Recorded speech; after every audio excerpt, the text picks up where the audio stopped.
Welcome Hello. to the National Registry of Marriage-Friendly Therapists. I'm Kathleen Wenger, and I'm one of the co-founders of the registry.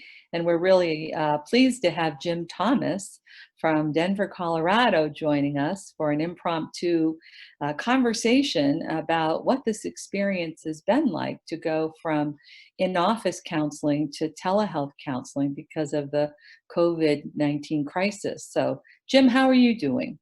Yeah, I'm good. When you said, go from in-person therapy to telehealth, for so many of us, that fast, right? Like the pivot that our field has made to be able to be there for people via online has been just amazing. And in terms of how I'm doing well, but maybe at the end of this, we can talk just bit about how we're doing and talk about the follow-up webinar we're going to offer. That sounds like a great idea. How are you doing? What I thought maybe we could just have a back and forth about some of the surprises and little learnings we're having as we're both people who didn't do telehealth primarily. And Right. so I think we're more like newbies, and we're just thought we'd share some of what we're learning.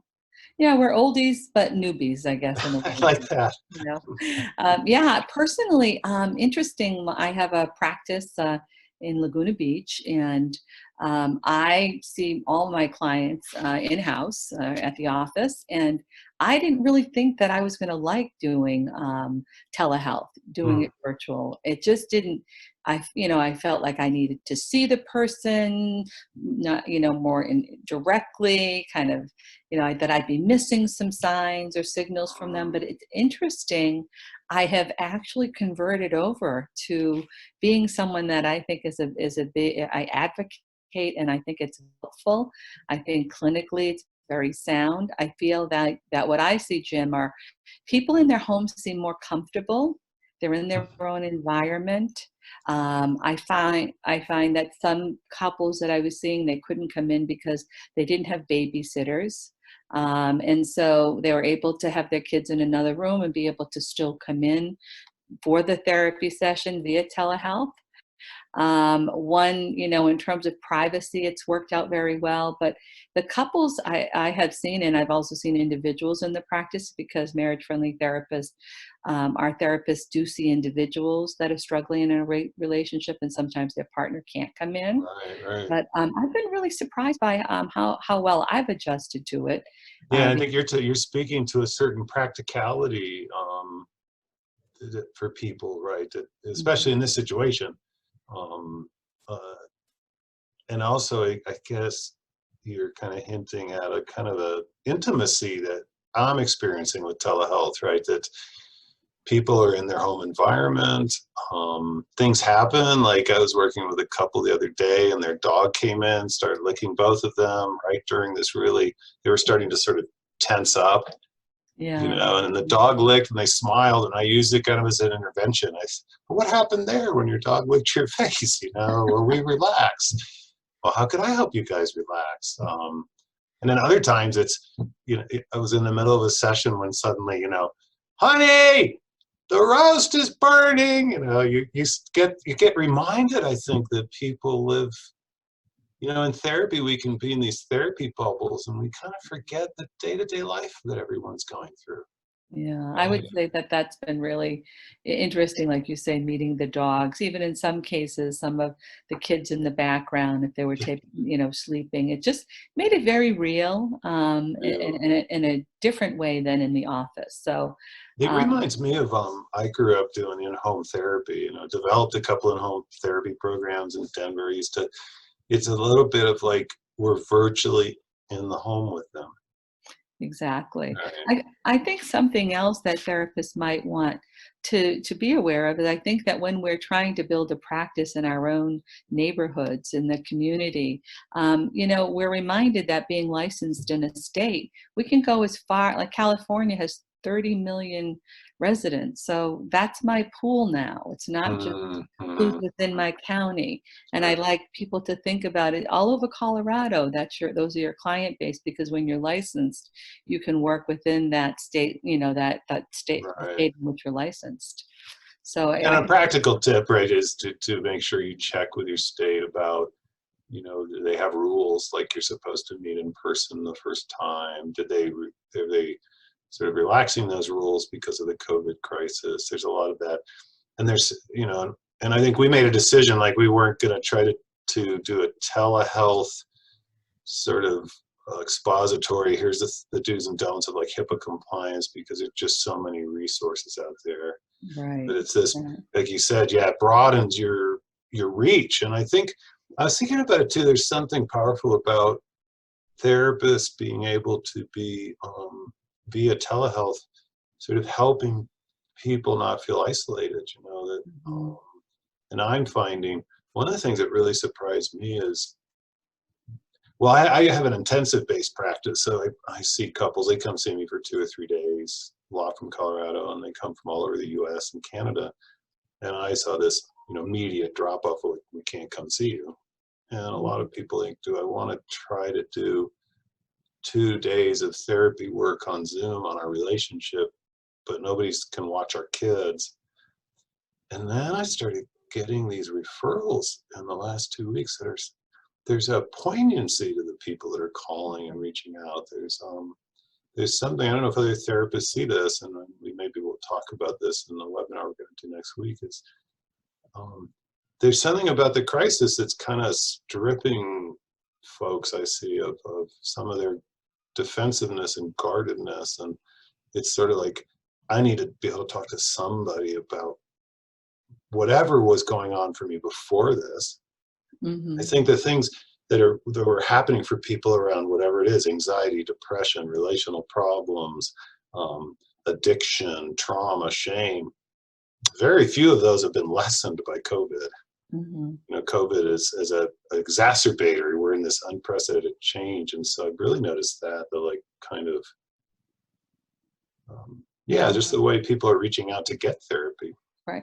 I think, what I'm reminded of, Jim, is a gentleman that called me last week, and, he sounded like he was in a bit of a crisis. His job was on the line. There were relationship issues. And one of the things that I found myself being able to do is I asked him, would you like to talk to me like within a half an hour? I'll send you the paperwork. And how about if we talk right now? And I think that sometimes when people are calling therapists, the further apart you set the appointment from the time that they call, there's a greater likeliness that you may lose that client. Something will come up in their lives and that appointment isn't kept. But if you can get that appointment, and we can do that more easily now, utilizing telehealth. Oh, what a great point. When you said that, Kathleen, I just flashed on, like, if you're calling, the Kaiser Permanente nurse line, Right. you want them to answer right away and tell you what to do. Should I go to the ER? No, you don't have shortness of breath. I wouldn't go to the ER. Or, if you call the dentist to say my kid's tooth hurts really bad, is it just normal and it's going to come out, or should we come see you? You don't want them to say, well, we can talk to you about it tomorrow. Right. So I think you're talking about as an opportunity to be more responsive, and maybe that's something we'll learn from this, that as a profession, maybe we're kind of hard to get hold of. I hear that. I have a rule of, I try to get back to people within 24 hours when they reach out for an appointment, whether by email or phone. And I will say to therapists out there, many people say, wow, you're the first therapist to get back to us. We call people and we don't hear back for days. Right. Yeah. Oh, another thing, I was thinking about, are you noticing changes in how you do therapy on Zoom? The one that comes up for me is when I'm working with couples or families, when there's more than one person. All these thoughts about, should they be sitting right next to each other, looking, or should they maybe have 2 phones or laptops or something, and I can see both of them? And should I have a third camera so I can see how they're relating to each other? So start thinking about that, like, because most of my couples will get on and they sit right next to each other. And it's really interesting. And one of the benefits of that is there's a certain intimacy, connection. And it's almost like the couples that sit just like that, it's harder for them to just get lost in their sort of find the bad guy loops or their, whereas when they're sitting like in two chairs or Right. opposite each other on a couch, there's just enough physical distance where I can get lost in it. But when Yeah. I'm actually physically touching the love of my Right. life, inside them, looking at that as an opportunity for me to stretch as a therapist and pay attention to how does the setting of Zoom or Skype or webcam, whatever you're using, WebEx or something, impact what we see and what is available to us to work with. One other thing I noticed about with couples when I they're more likely to want to pull towards, it seems to me, chatty and then get going into their whatever their pattern or loop is, or get lost down like a content tube. Mm-hmm. And I had to watch early on. I was like, why am I leaning back and letting them do this? I have to assert and be in the conversation and be engaged in it on an online platform is almost more in some ways than when they're in your office with you, right? When you're Sure. doing dyadic work or Yeah. relational work where people are triggering each other and stirring each other up. So I wonder what you notice about just the Well, feel of therapy or the. Well, for me, what I notice that I like that when I'm in session with a client, I'm not a person that's sitting there, taking copious notes, because I oftentimes feel that a client is curious about what I'm writing. So I try and write notes afterwards. And as you know, when you're busy in life, that can be a kind of a daunting thing to get caught up on. So what I'm finding, Jim, is that I'm really, like, as you and I were just talking and you're saying something, I was taking notes on what you were saying. I didn't even notice. Yeah, you didn't We notice. didn't play on that, guys. I didn't Yeah. even notice. That's funny. So, I so I'm like that. thinking, gosh, as my clients are talking, I'm taking more time to, think of questions and writing them out, because they can go on for a while at times, and I can come back to that question.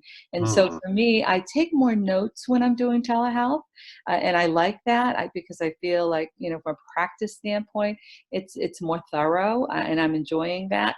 The other thing is that when there are certain references that I'd like to refer to, I can actually have that up beside of my screen and be reminding Yeah. when I do my research prior to a therapy session. I can say, this person's in distress and I need to teach them about breathing. I need to teach them about this. And then I have a reference that it's helping me to look at. So I feel like that they're getting the very best therapy possible. So I think in many ways it's been I really. like that. It's so funny you said that because I've been doing this. And the switch for me, no, what's funny about this for me is I have been using like online meetings to I do these like intensive meetings to get ready and get to know people. And I was fully engaged in those. And Mhm. because I just thought, oh, I'm just getting to know them and just kind of consulting, and they actually would end up doing quite beautiful work to prime to come see me for a few days. It was funny how my brain went to a different place when it was suddenly a therapy appointment, Mhm. right? And then, oh, wait a minute, this is actually an opportunity and resource. And I'm very much, I like song lyrics and poetry and things like that.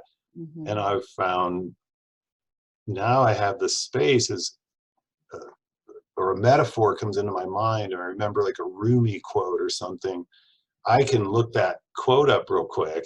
And Mhm. then I'm like quoting, I was working with somebody the other day and the Fred Rogers song about it's you I like. And it's not the clothes you wear, or the way you do your hair, it's you I like. Well, I remember that part of it, but I don't remember the whole thing.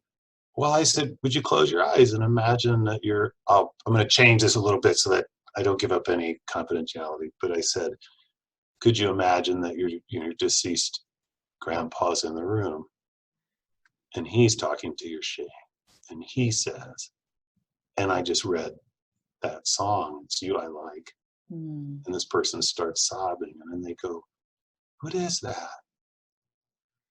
said, it's Mr. Rogers. I love Mr. Rogers. Mm. Thank you. Now I can look that song up And when I Mm-hmm. want to remember my grandpa and how I wish he was here to help me with my shame, you can listen to that song. And that's what you're saying. It's parallel to what you said about your practice expands to the whole state of California or New York or Iowa or, in your resource library in the moment, we're more resourced. Mm-hmm. You might not want to get up in the middle of a session and say, let me go grab the breathing exercise. I forgot to, you Put in look my bowl smooth. next to my chair, right? Yeah. Right. You can, and so I think that these are some of the exciting things. These are some of the things that I think are going to help our clients in need, is that I think we can even become more improved and better therapists through this experience. So I'm looking forward to it. And I'm looking forward to the dialogue that we'll have next week. And you'll be talking, do you want to share a little bit about what that Yeah. One thing, I think that's part of it. I want us to talk a little bit about the opportunity beyond the telehealth nuances. Are you on a HIPAA compliant platform, folks? Make sure you're on a HIPAA compliant platform. Figure out whether you have a BAA agreement, these kind of things. Check in with what your state's saying about how flexible you can be right now during the COVID crisis. But to go beyond that, that's one of the topics. What's the opportunity in this? What's the meaning in this? But also how is this impacting us as therapists that, for example, for the first time, maybe, we are in what our clients are in, almost without exception.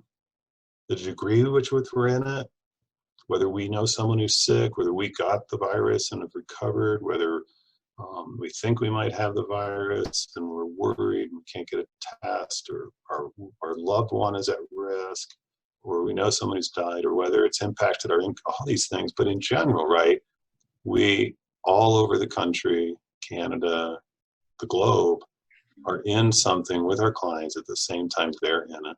And what does that mean to us as therapists and people? How is it impacting you guys out there to carry so much anxiety and all the waves of emotions that they're having, that we're having?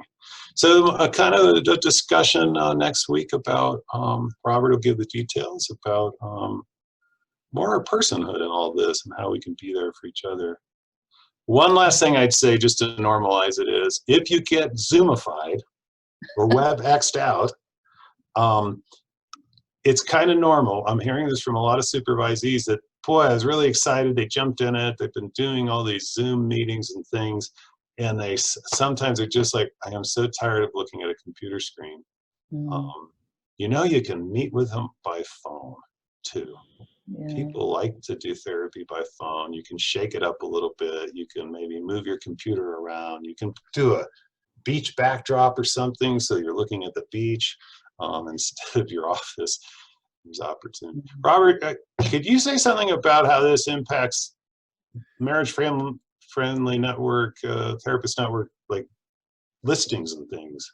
Well, we just want to make sure that you all have the proper designation on your profiles, be it on our registry, Marriage Friendly Therapists, or Psychology Today, or anywhere else that you're listed. You want to make sure that you're checking off all the boxes for online therapy, and that in your profile statements there's indication that you were doing that, so that the search engines can see that when somebody searches for online therapist near me, then you will come up on that. And so it's really important that you make sure that all you're on your practice website and all of that. Consider adding to your practice website a page on or a little box on online therapy. And there you go, online therapy, maybe some of those keywords. Looking for therapists that does online therapy type stuff so they can find you on the Marriage Friendly Therapist Network. So. Yeah, and those keywords are important. You want to use, it's not always the proper words like telemental health that they're going to be using to search. They might just put online therapy or telephone therapy. So you want to make sure that all of those keywords are in there. And think like a person who never heard of the word telehealth. Yes. So, and our webinar is going to be on Tuesday, the 7th of April at 12 Eastern time. 9 a.m. Pacific time, and we're going to be sending out invitations to that. Yeah, come join us. It's going to be a guided conversation about how this impacts us as people and therapists joining community. And, if we find value in it, then we can follow it up with another conversation the week after so that we can go through this together and see what we can learn from it and create meaning from it. And basically to take a mighty pause on Tuesday, noon Eastern Standard Time, to catch our breath as therapists and do a little looking within and digesting. And I hope you'll join us. And I really appreciate you guys. I want to say it. I'm two of my favorite people. And what you have here, where you've created something where therapists can work together and be supported, and have a network where they can access them. It just means the world. And I'm just always enjoyed talking to you guys. Thank you, Jim. Thank you, We Jim. really appreciate you. So we'll see you all on Tuesday. Take care of yourself, stay safe and sane, and we'll see you then. Join us. Thanks. Bye now.